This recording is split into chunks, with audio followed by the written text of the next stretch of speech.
প্রিয় ষষ্ঠ শ্রেণীর শিক্ষার্থীরা, শুভেচ্ছা নিও।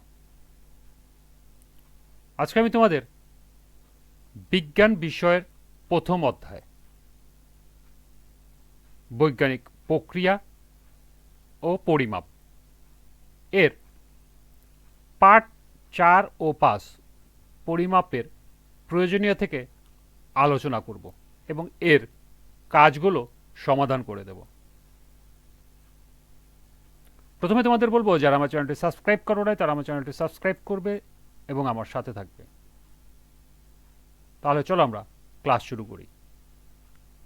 পরিমাপের প্রয়োজনীয়তা। আমরা অনেক সময়ই জানা অজানাকে নানাবিধ ঘটনাতে আন্দাজ করে পরিমাপ করে থাকি। যেমন, তোমার পড়ার টেবিলে দৈর্ঘ্য কত, তুমি কখন স্কুলে রওনা দেবে, এই সকল ক্ষেত্রে প্রায়ই তোমরা আন্দাজ করে পরিমাপ করার চেষ্টা করো।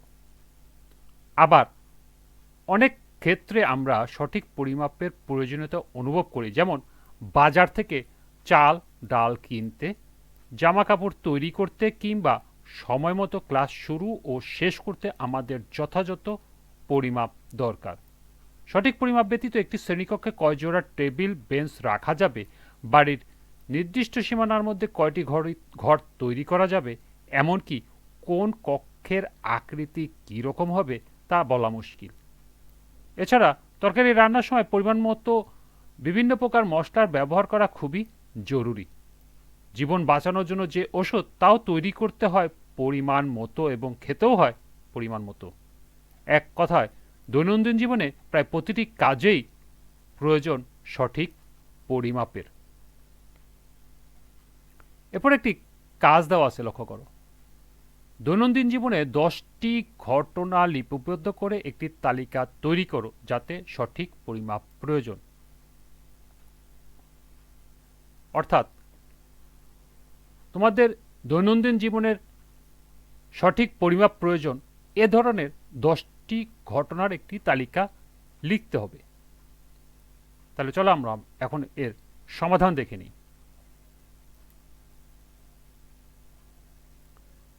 এর সমাধান হবে, দৈনন্দিন জীবনে 10টি ঘটনা যাতে সঠিক পরিমাপ প্রয়োজন তা নিম্নে উপস্থাপন করা হলো। 1.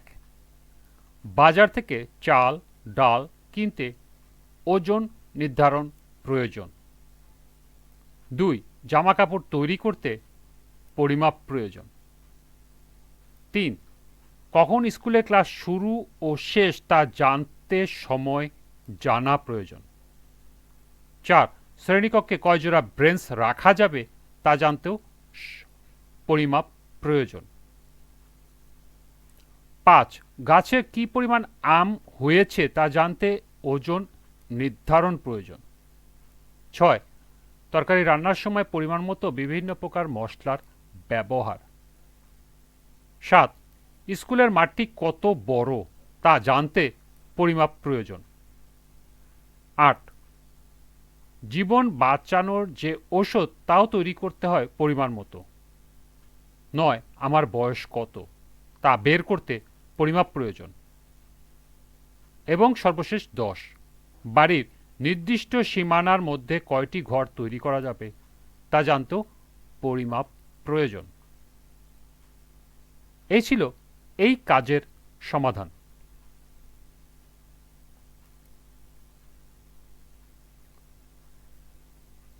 এরপর আছে পরিমাপের একক। এখানে আরেকটি কাজ দেয়া আছে, লক্ষ্য করো। এক খণ্ড রশি প্রায় 20 ফুট নিয়ে এটিকে তোমরা প্রত্যেকে আলাদা আলাদা করে নিজ হাত দিয়ে মাপলে কি দেখতে পারবে? কার হাতে কত হাত হলো? যেহেতু তোমাদের প্রত্যেকের হাতের মাপ ভিন্ন, তাই নিজ নিজ হাত দিয়ে মাপলে রশিটির দৈর্ঘ্য এক একজনের জন্য এক এক রকম হবে। অর্থাৎ প্রায় 20 ফুট পরিমাণ একটি রশি নিয়ে তোমাদের শ্রেণীকক্ষের কয়েকজন সহপাঠীর নিচের হাত দিয়ে মেপে তোমাদের একটি তালিকা তৈরি করতে হবে কার হাতে কতটুকু হলো। তো চলো এখন আমরা এই কাজের সমাধান দেখে নিই।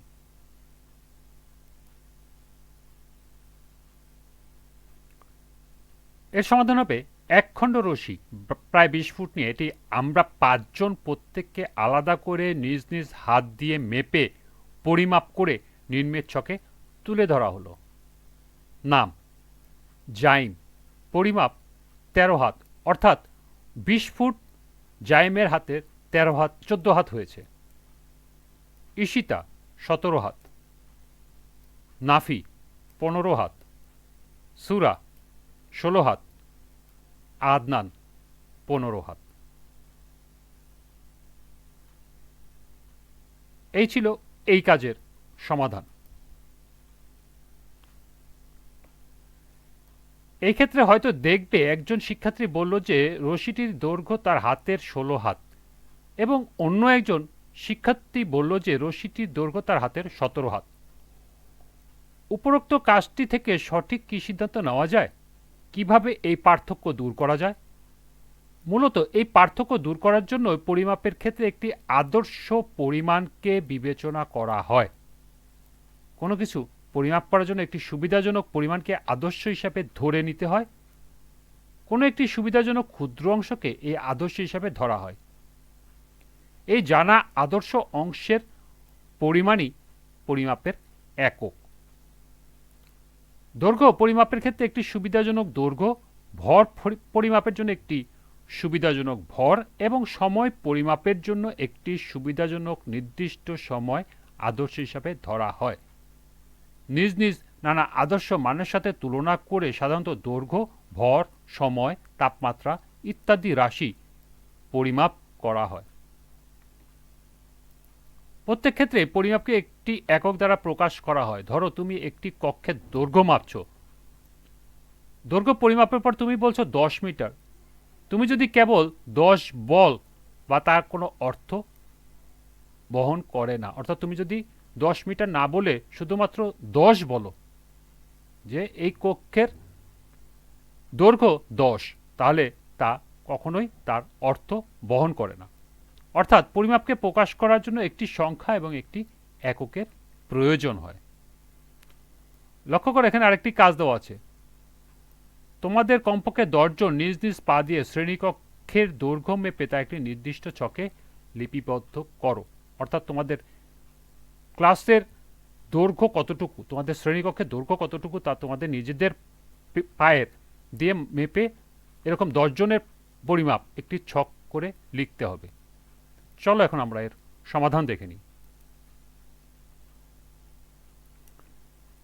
এর সমাধান হবে আমাদের 10 জন নিজ নিজ পা দিয়ে শ্রেণীকক্ষের দৈর্ঘ্য মেপে তা নিম্নের ছকে লিপিবদ্ধ করা হলো। নাম পরিমাপ জাইমের পায়ে শ্রেণীকক্ষের দৈর্ঘ্য পরিমাপ করার পর হয়েছে 42 পা। ঈশিতা 47 পা, নাফি 44 পা, সুরা 46 পা, আদনান 43 পা, সুমনা 48 পা,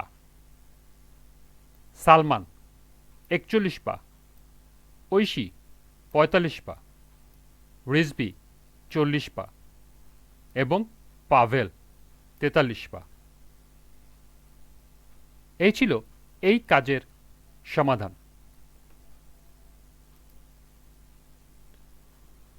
আজকের ক্লাসটি এ পর্যন্তই।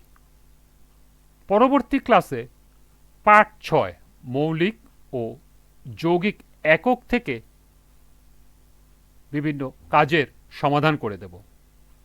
সবাইকে আবারও বলছি, যারা আমার চ্যানেলটি সাবস্ক্রাইব করো নাই তারা আমার চ্যানেলটি সাবস্ক্রাইব করবে এবং আমার সাথে থাকবে।